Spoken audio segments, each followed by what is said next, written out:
All right, well, good afternoon. Just excited about the day. Just so proud of my team from last night and how they played on the road against a top 25 team in Tennessee. And really thought we had great point guard play from Myah throughout the game. No turnovers again for her in the ball game. Ran our team and other than her little hiccup with foul trouble early, which again doesn't bother me that much. I love to see her being aggressive. Jemiah's been doing a great job coming off the bench, but just thought the second half she was very solid and ran our team. And of course Jordan was really special late in the third quarter and all the fourth, and really turned it up a notch there in the second half. And as you can tell, when Joe's going like that, our team just is completely different. And met with Joe this morning a little bit to see if we couldn't get 40 minutes of that bottled up for the next about 2 months, because I think that's the impact that she has with our team. And just so really proud of her. And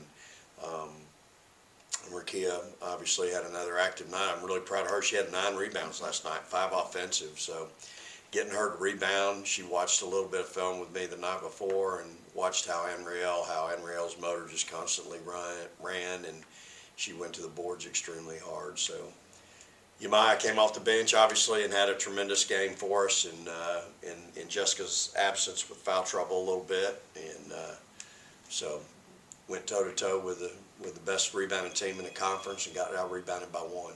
So proud of our team. Got to get ready for a tremendous team on Sunday in Texas A&M.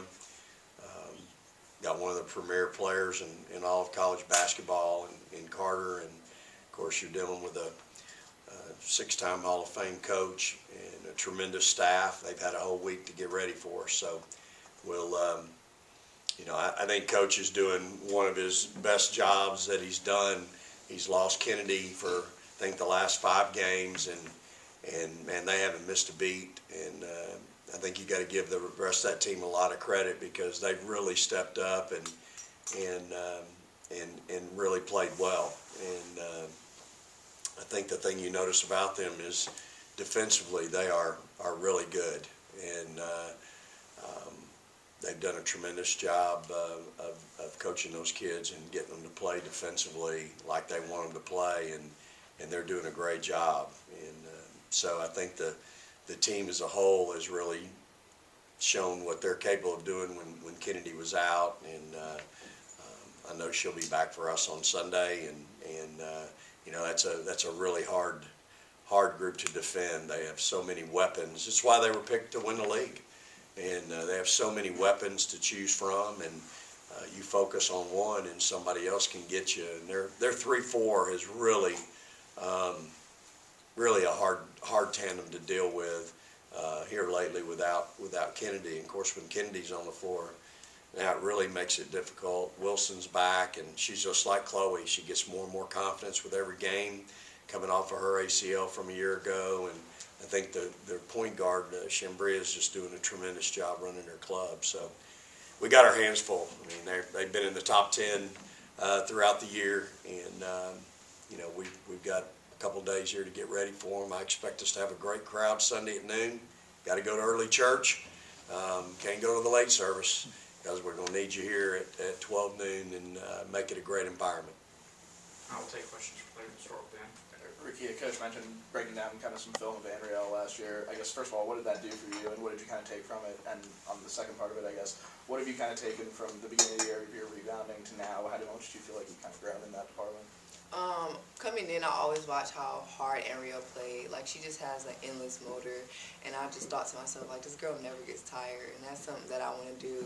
And watching film, I just saw, like, the placement she put herself in. Like, as soon as she see the ball going up, or she know her players' personnel, so she knows, like, when a certain person gets it, they're going to shoot it. So she was just always, like, on her toes about that, and I feel like that helped me want to rebound, especially against, like, a good rebounding team like Tennessee.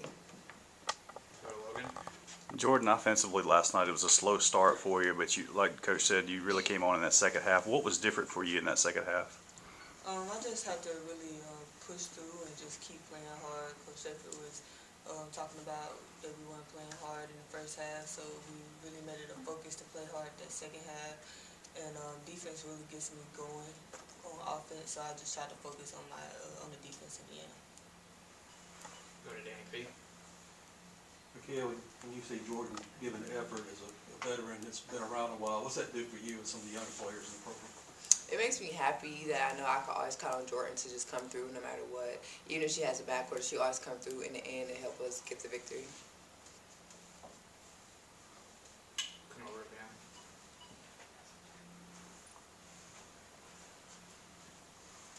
Myah rebounded really well from that Auburn game, and obviously no turnovers last night. What do you feel like that maybe game did for you in terms of motivation, and where do you feel like you're at now, kind of just settling down a little bit? I just feel like that I have to remind myself to make sure that that's a focus going into a game. Just being more focused on not turning the ball over, and at the end of the game I want to have 0. So just continue to prepare for that, watch film, work on it in practice. It's the only way that I'm going to get better in the game. So just continue to make it a focus. Over to Brian.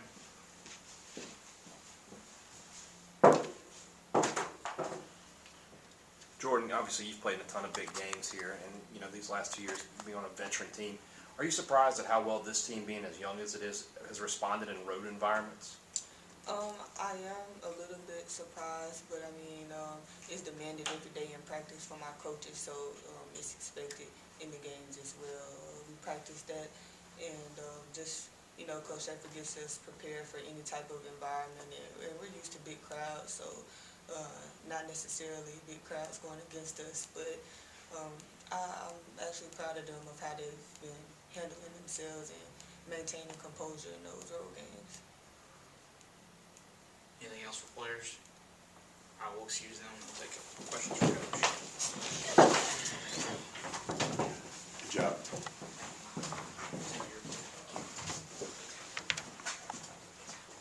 Questions for Coach. We'll start with Brian. Just the same question for you. Are you surprised, as young as your team is, how well they've played on the road? No question.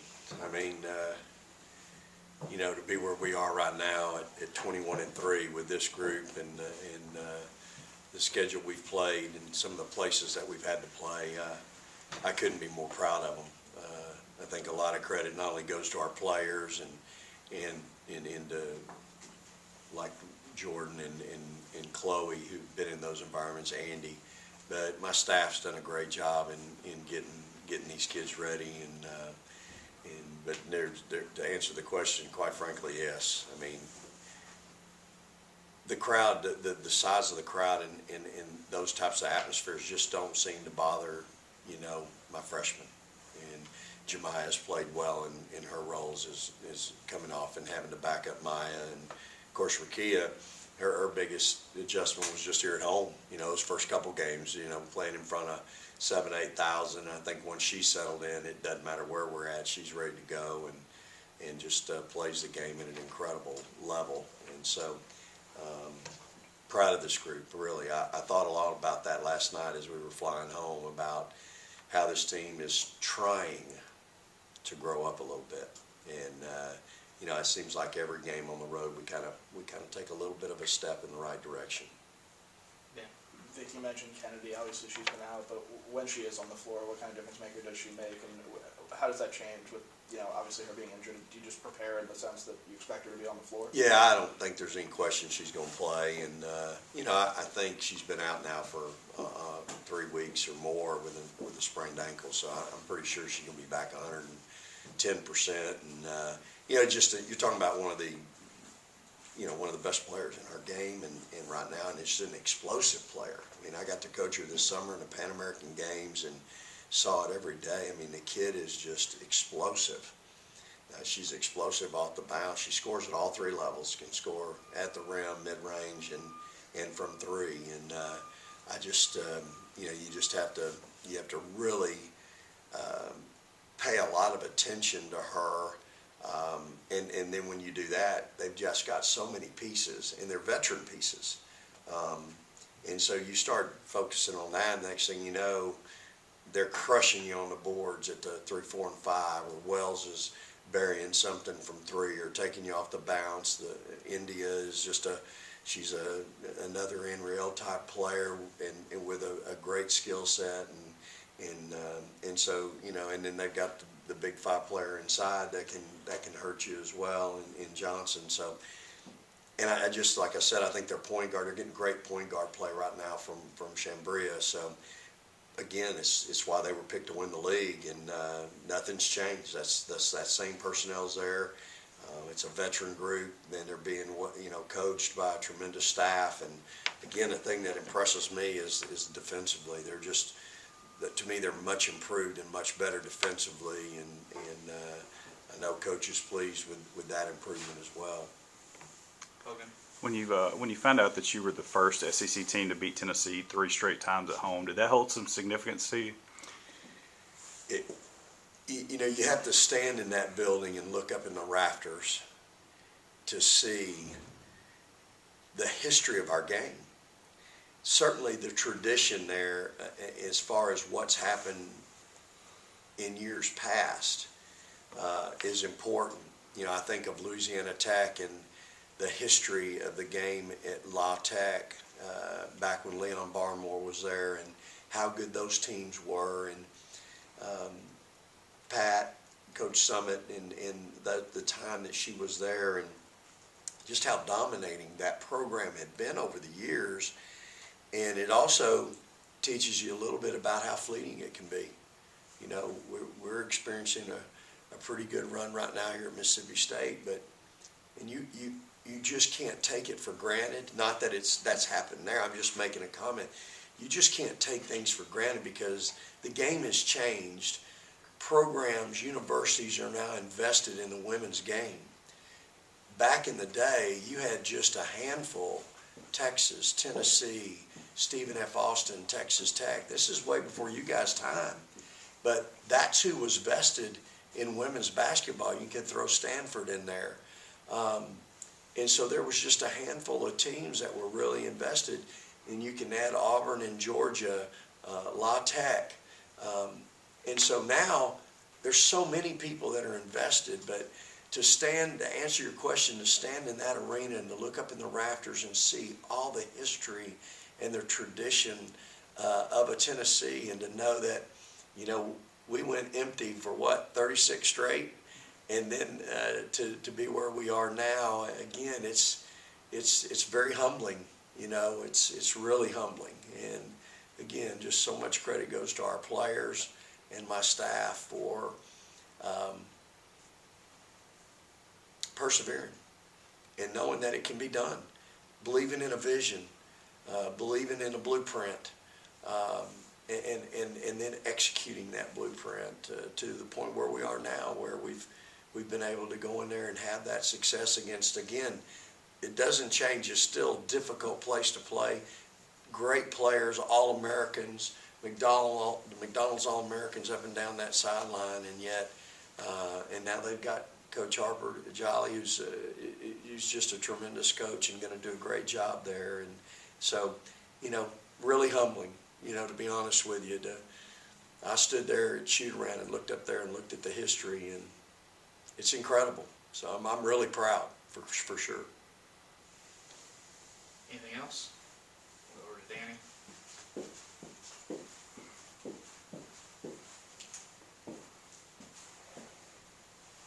Coach asked Rickea about her interaction with Jordan, how much it's helped her and some of the younger players. What did you see in practice and just being around Jordan every day, the younger players, maybe showing her some respect and listening to what she has to say? Yeah, I think you've got, there's a core group of players in any locker room. And I think that if that core group is positive, you've got half the battle won. If you've got a core group that is not positive and are negative, you have no chance. That being said, Jordan has that impact on our team in how hard she plays, how active she is, how aggressive she is. Even to a point where I think you can feel her persona, and if she's in having a great day, or if she might be struggling and she might be letting that bother her a little bit. because she cares so much. And man, I love Jordan. I just love the kid. She's going to be a great pro, whether she's working for the government, federal government, which she'll have that opportunity, or if she goes on and continues to play, which she's going to have that opportunity too. But that's the impact that kid has. And look, y'all, in life, there's tons of people that get no opportunity to impact this world or any organization or anyone. Jordan has that opportunity, and that was my conversation with her this morning. Is that, you know, after the game last night, I think Coach Jackson said in the locker room, "Hey man, welcome to the game in the second half," because she was just completely different, and it affects and infects our team in such a positive way, and we need Jordan that way. You know, I need her that way for the next 2 months. I remind her all the time, hey, we're only guaranteed this many left, baby. This is your senior year. We're only guaranteed this many. Let's go out and make the best of it. And boy, I thought last night when she found the gear, whew, I mean, I was watching the game on the plane ride home, and there's a sequence in there, y'all, where she is like a mosquito that can't be hit. You can't kill it. And it's hard if somebody can't kill your will, whether it's a player or a team. If they can't kill your will, man, that's demoralizing. In that sequence that she had in the game last night, you could not kill her. You could not kill her will. You couldn't get rid of her. And she was just, you know, in that sequence during the game, and you could just tell it affected them, but it also affected the rest of her teammates and how she was playing, how they got to playing with her. So really special. And, you know, kids like that, the Dominiques of the world and the Savannah Carters that came here, and, you know, and Katera and those kids, Victoria, I mean, those kids just, you know, throw Blair and those kids, when they bring it every day, it spreads throughout your team. Vic, you mentioned being able to break down film with Rickea. I guess first off, what did you guys kind of look at in that film? What was kind of the message there with looking at Danberry? And second, how much do you feel like those one-on-one sessions can benefit a player? Well, I don't think they can hurt. You know, we basically watched, you know, I think Henrielle had 26 last year against Tennessee here at home and had a big night, but she's just so active, and it gave me a chance to just show Rickea a little bit. Hey, I need you to be a little bit more active rebounding, especially offensively. And here's how you can do that. Don't stand and watch. When you know your team, like, you know, when Joe gets to a certain spot, I'm going to want her to shoot it. So she ain't going to make them all. So get in there and see if you can't anticipate and get us a few extra second chance points. Last night, I think we had more second chance points than they did, and we lost a rebounding battle by 1. But we were both 16-16 in offensive rebounds. So, and that's the #1 rebounding team in the league. So basically, we pushed with them. Man, that's a win in my mind. So just having the opportunity, you know, we do that a lot with our players, one-on-ones and by position. And we just had the opportunity that night at dinner, and you know, I think it can't do anything but help. When she does go out and respond with 9 rebounds, do you feel like that's some of that growing up when she does go out and sort of respond to that coaching? Hopefully. You know, I think that's a kid that wants to be great. And she understands the importance. It's not just scoring. She's got to defend. She's got to rebound. You know, and so I think she understands to be great, it's all 3 phases. And, you know, for her, she's a mismatch. She's a matchup problem. Not only offensively, but rebounding, she can be defensively. And as she grows and matures and becomes more experienced, you know, I foresee her being in that role where she can be that defender that creates problems because of her size on some pretty good offensive players that are in our league. And so I think that's what she's got to learn to embrace. But if she wants to be great, and that's the fun part. You got kids that want to be great. They soak that up. They're attentive. You know, she made some great comments here about watching that and watching Henrielle, and so I think that's part of growth. Anything else? I thank you all. Appreciate y'all. Praise the Lord and go Dogs.